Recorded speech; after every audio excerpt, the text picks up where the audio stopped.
오늘은 작품 할 차례가 되겠습니다.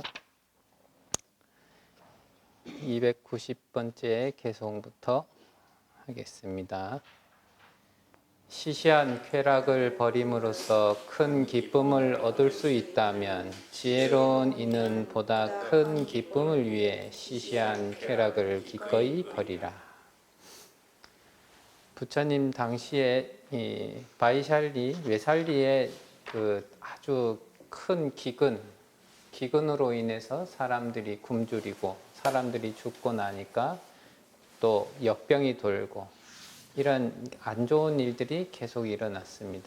그때 이제 이 외살리의 사람들이 어떻게 하면 우리의 국가적인 고난을 벗어날 수 있을까 하는 그런 생각에 갖가지로서 좀 궁리를 하다가 부처님이라는 분이 세상에 나오셨다는데 그분을 청하면은 우리의 어려움이 국가적 고난이 해결되지 않겠는가.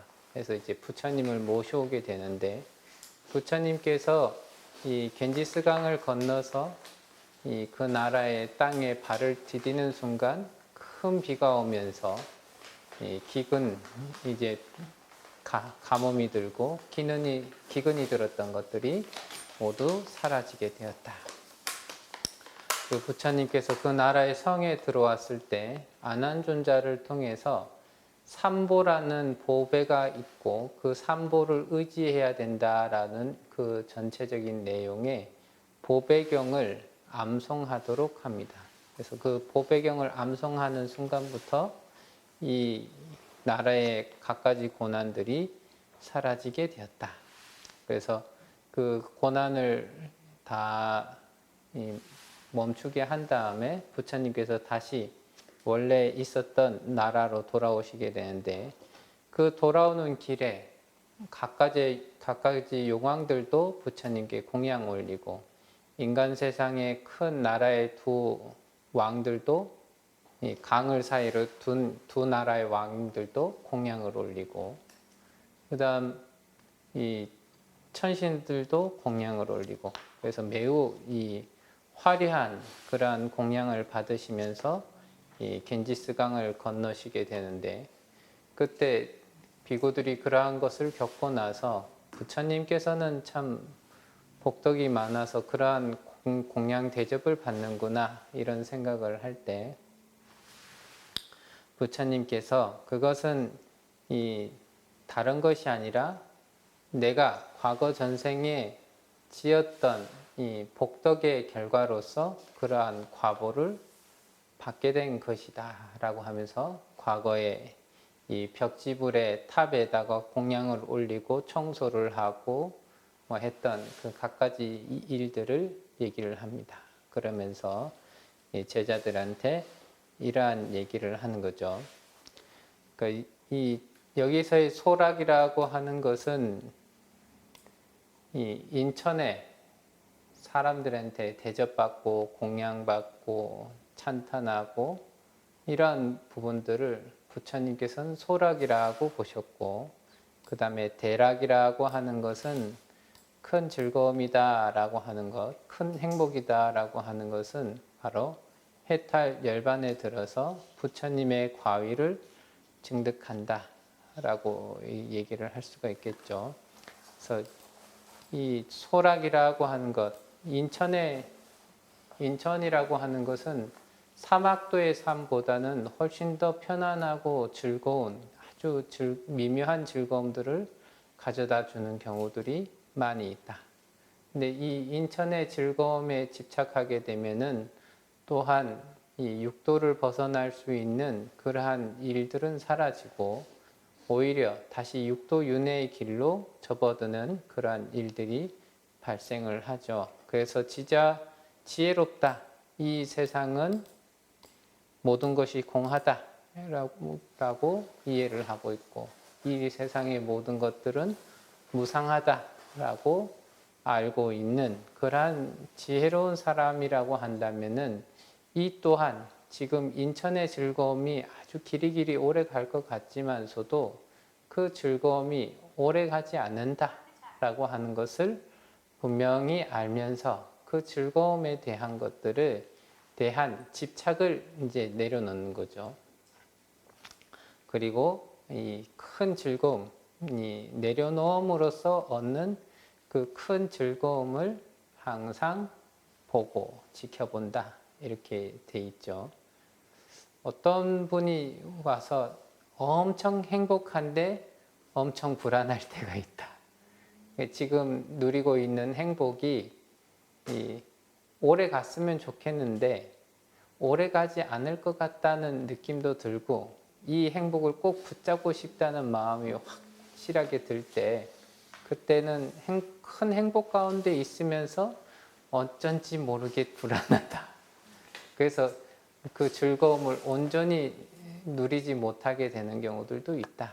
이런 얘기들을 하게 되는데 마찬가지로 큰 즐거움을 자기가 느낄 때, 큰 행복감을 느낄 때 그 큰 행복감을 느끼면서도 거기에 함몰돼서 나는 계속적으로 이 큰 즐거움을 느끼고 싶다라고 하는 그러한 큰 행복에 대한 집착 이런 것들이 조금 내려놓으면은 이것도 또 지나면 지금 참 행복하구나. 그리고 다음에 또 큰 행복이 또 오면은 또 행복하구나 하고 그 행복을 잘 이렇게 받아들여서 즐겁게 하고 또 시간이 지나서 그 행복의 순간이 지나고 나면은 자연스럽게 또 평상시 일상의 리듬을 찾아서 살아가고 그러면서 또 행복감이 찾아오면은 또 그 행복감을 충분히 즐기고 그리고 다시 자기의 원래 상태로 돌아가고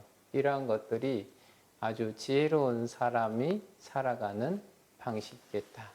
행복하다고 해서 이 행복이 고스란히 꾸준히 이어져야 된다 하고 어느 한 요소들을 꼭 붙잡고 안 놓고 있게 되면은 안 놓고 있는다 하더라도 이 요소들이 자꾸 변해가면서 자기에게 행복을 가져다 줬던 그 조건들이 바뀌어가면서 행복이 깨지니까 거기에 집착한다기보다는 그 집착을 내려놓고 그러한 소락에 집착하지 않음으로써 얻게 되는 큰 즐거움들, 큰 행복감들을 통해 나아가기 위해서 노력을 하는 것이 바로 지혜로운 사람의 사는 자세, 사는 목표가 되겠다. 이런 것들을 하죠. 조금 이제 완전히 다른 얘기긴 한데 이제 수준을 쑥 낮춰가지고 이제 오늘 이제 유론에서 이제 수업을 하는데 그 아난존자가 아주 어렸을 적부터 그 친한 친구였던 집에 가서 친구가 없는데도 그 집에서 이렇게 옷을 하나 받아가지고 절에 와서 스님들을 위한 물건을 막 만듭니다.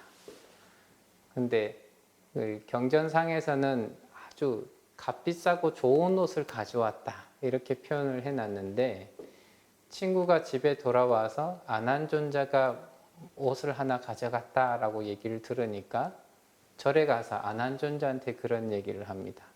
너는 왜 비싸고 좋은 것도 있는데 그렇게 거치고 별로 비싸지도 않은 옷을 챙겨갔느냐 라고 얘기하니까 아난존자가 하는 얘기가 나는 그것이 필요했을 뿐이다. 그 이상의 것은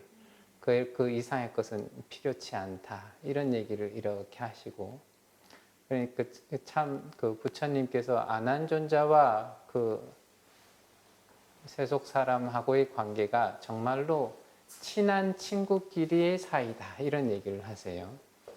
그래서 이제 율장에 이제 자주 나오는 얘기긴 하지만 어떤 사람과의 이제 관계에 있어서 가장 오래 가면서도 행복한 그 관계는 주는 사람은 이제 만족함이 없다. 이제 무엇이든지 줄 마음이 되어 있지만 받는 사람은 만족할 줄 알아서 자기가 꼭 필요한 부분만 이렇게 취하는 자세인 거죠.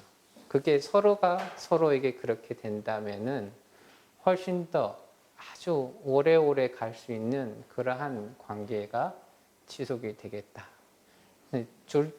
주려고 하는 사람은 아주 무엇든지 줄 자세가 돼 있다 해서 언제든지 빨대를 꽂을 자세를 딱 취하고 있다가 그 사람의 내가 형편이 좋아지거나 남이 형편이 좀 안 좋아지거나 하면은 뒤통수를 탁 때려가지고 배신을 때린다. 이러한 관계는 서로에게 큰 상처만 남기고 고통만 남기고 길게 가지 않을 그러한 일들이 많죠. 근데 이 누군가가 나에게 잘 해준다라고 했을 때 잘해주는 데 대해서 감사함을 느끼지 못하고 조금 더 나는 더 많은 서비스를 받고 싶다 이렇게 할 때는 그것이 금방 끝나게 되는 너무나도 적은 자원을 홀라당 캐버린 그러한 광산들처럼 그 즐거움이 길게 가지 못하는 그런 단점들을 가지고 있죠. 그래서 아주 짧게 끝나고 아주 조금 받을 수밖에 없는 그러한 즐거움으로 끝낼 거냐, 서로가 언제나 남을 위해서 모든 것도 내줄 수 있는 자세로 가지고 있는데 상대방은 꼭 필요한 부분만을 취해가지고 서로가 서로를 다치게 하지 않고 서로가 서로를 이익되게 하는 그러한 관계가 맺어진다면은 그것은 큰 즐거움이고 인생에서 아주 오랫동안 기억에 남을 그러한 즐거움으로 갈 수가 있다. 그래서 여기서의 소락과 대락은 인천락과 열반락이긴 하겠지만서도 우리 인간 세상에서의 사람과 사람의 관계에 있어서는 그러한 친한 벗, 그러한 의미로서의 주는 사람은 뭐든지 줄 수 있는 자세가 되어 있고 받는 사람은 자기가 필요한 만큼만 딱 취하고 스스로 절제할 줄 알고 그러면서도 다시 그 상대방에게는 무엇이든지 줄 자세가 되어 있고 상대방도 거기서 필요한 부분만 취하고 그 이상에 대해서는 원하지 않고 이러한 관계들이 서로 딱 맺어지게 된다면은 누구 한 사람만 즐겁거나 한 사람이 쭉 빨면은 그냥 에너지가 고갈이 돼서 그냥 순간에 끝나는 그런 즐거움보다는 그 관계가 잘 유지가 된다면은 아주 길이 오랫동안 크게 즐거울 수 있는 그런 관계가 되지 않을까 해서 이제 말씀을 드립니다. 그거 외에도 뭐 여러 가지들이 있겠죠. 우리가 이제 뭐 예전에도 많이 얘기 드렸었지만서도 지금 뭐 내 몸이 편하다, 내 몸이 즐겁다, 뭐 이런 쪽으로 해서 선택을 해보면은 그거는 고통이 이제 점점 커지는 영역으로 가고 지금 조금 힘들다 하더라도 지금 좋은 쪽으로 자기를 가꾸고 습관을 들이는 사람은 길이 즐거움의 영역들을 이제 찾아가는 경우도 있고 그러다 보니까 이 소락과 대락 가운데에서 우리는 항상 대락을 큰 즐거움들을 큰 행복을 위해서 살아가는 것이 좋겠다. 그렇다고 이제 작은 즐거움을 막 아예 무시를 해라라는 것보다는 작은 즐거움에 집착을 하지 말고 작은 즐거움을 왔을 때 그것을 충분히 즐기되 자기의 삶의 방향성은 큰 즐거움으로서 삼으면서 이렇게 살아간다면은 훨씬 더 좋은 삶이 되지 않겠는가 하는 얘기로서 말씀을 드립니다. 그 다음에 291번째 개송이 되겠습니다. 남에게 고통을 줌으로써 자신의 즐거움을 삼는 자는 원한의 사슬에 얽매여 벗어날 기약이 없다.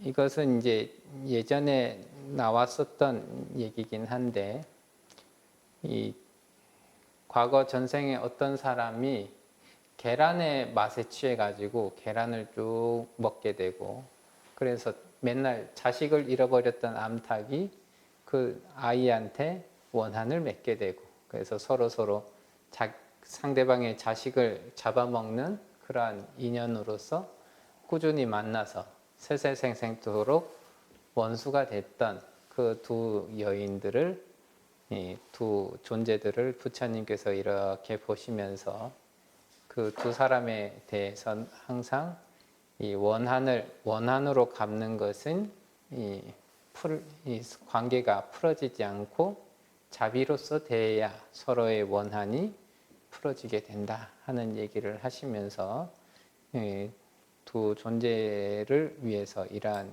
개송을 얘기하셨다 하죠. 남에게 고통을 준다. 우리가 이제 뭐 쉽게 이제 아주 가볍게 얘기를 하자면 장난을 치는 것으로서 좋아하는 사람. 남한테 장난을 쳐가지고 그 장난으로서 상대방이 살짝 곤욕스러워하는 것을 보고 행복해하는 사람.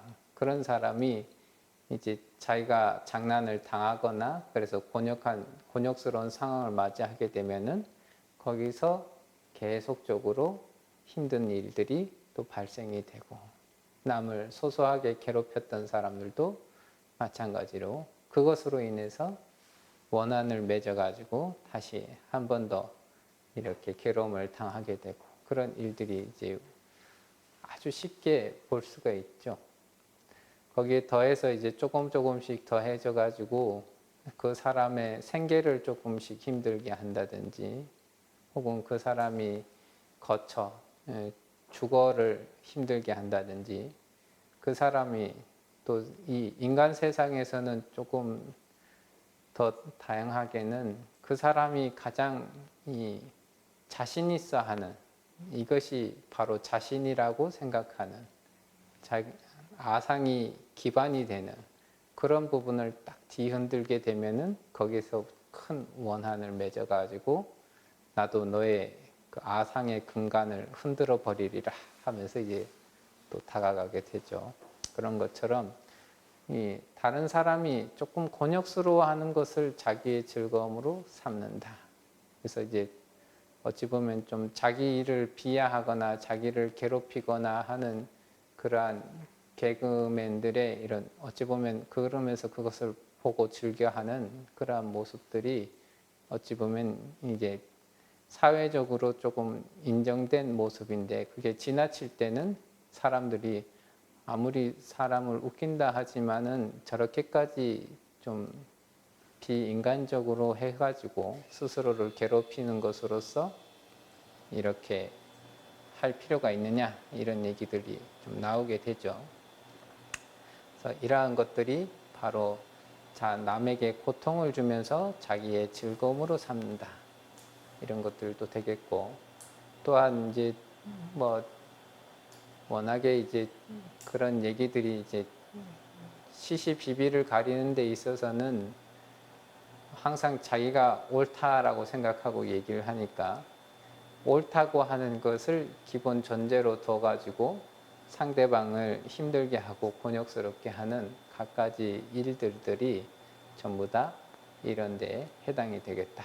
그래서 그렇게 해서 사람이 곤욕스럽게 하고 내가 상대방을 이기고 내 상대방은 손해를 입고 나는 이익을 보고, 이러한 관계 속에서 자꾸 살아간다 한다면은 계속적으로 원한만이 늘게 되고 그 원한에서 벗어날 기약이 없는 그러한 상태에 항상 머물 수밖에 없다. 그래서 그러한 부분에서 항상 상대방들을 이렇게 원한을 맺으려고 했을 때, 원한을 풀려고 한다면은 자비심으로서 풀어야지, 다른 사람들을 힘들게 하고 괴롭게 하는 것으로서 그 원한을 풀 수는 없다. 물론 이 개중에는 그 부처님 살아생전에도 그렇지만 그 원한이라고 하는 것들을 풀려고 하다 보면 죽음에 이르기도 하고 뭐 이런 일들이 이제 생기게 되죠. 또한 어떠한 그래도 좀 복 지어놓은 복이 있어서 그 죽음을 피하기도 하고 그냥 죽음을 만나기도 하는 그런 얘기들이 쭉 펼쳐지게 되는데, 그래서 나의 이 삶이 좀 편안하고 윤택하게 흘러가려고 한다면은 최대한 이 세상에 살면서 좀 원한 짓지 않는 삶을 살아갈 필요가 있다. 그게 어떤 부분이 되든지 간에 원한을 맺지 않고 조금 둥글둥글하게 살아갈 필요가 있겠다. 예, 싶습니다. 그 다음에 292번째 개성하고 293번째 개성이 되겠습니다. 해야 할 일을 소홀히 여기고 해서는 안 될 일을 하면서 교만과 방종에 빠진 사람에게 번뇌는 점점 늘어만 간다. 항상 이 몸의 정체를 생각하여 그 덧없음을 잘 알고 해서는 안 될 일을 하지 않으며 해야 할 일만을 꾸준히 하고 생각이 있고 저심성이 있는 사람에게서 번뇌는 점점 사라져 간다. 부처님 당시에 어느 지역에 있는 비구들이 부처님께서 이 신발을 이렇게 가져도 좋다 이렇게 얘기하니까 자기만의 신발을 만들기 위해서 갖가지 이제 디자인을 막 하는데 여념이 없었다. 그 모습을 보시면서 부처님께서 이러한 개성을 얘기하셨다. 이렇게 적혀져 있는데요. 이제 강원에 지금은 조금 이제 사람의 수가 줄어들었지만서도 옛날에 이제 스님이 되는 교육할 때 보면은 100명이 넘게 같이 있다 보니까 이제 고무신을 똑같이 이렇게 벗어놓으면 이게 내 건지 저게 내 건지 이렇게 알아보기가 어렵고, 또 이제 강원회 같은 데서도 스님들의 숫자가 그때는 제법 많았으니까 이렇게 많은 상태에서 있으면은 이 고무신이 내 고무신인지 상대방 고무신인지 모르고, 그러다 보니까 이제 조금 덜 헷갈리자고 해가지고 거기다 이제 살짝씩 표시를 이렇게 하거든요. 근데 그 살짝 저것이 내 것이 아니고 저것은 내 것이고 이러한 확인만 하면 되는데, 그때 이제 조금 어리고 좀 이제 재미를 추구하는 스님들 같은 경우는 거기다가 이제 이 아디다스도 살짝 새겨보기도 하고 나이키도 새겨보기도 하고, 그래서 거기 이제 나이키를 하나만 새기면 또 재미가 없으니까 보통 나이키 신발이나 아디다스 신발이 양쪽에 있으니까 양쪽으로 새기기도 하고, 그럼 이제 거기에 굉장히 공을 들이는 거예요. 하루 종일. 그게 이제 어찌됐든 그 절 안에서 이제 부릴 수 있는 자기의 아이덴티티니까 거기다 이제 공을 막 들이게 되는데, 그런 거 보면서 이제 어른 스님들이 저것들 또 이상한 행동을 하고 있구나 하면서 이렇게 얘기를 하시는데,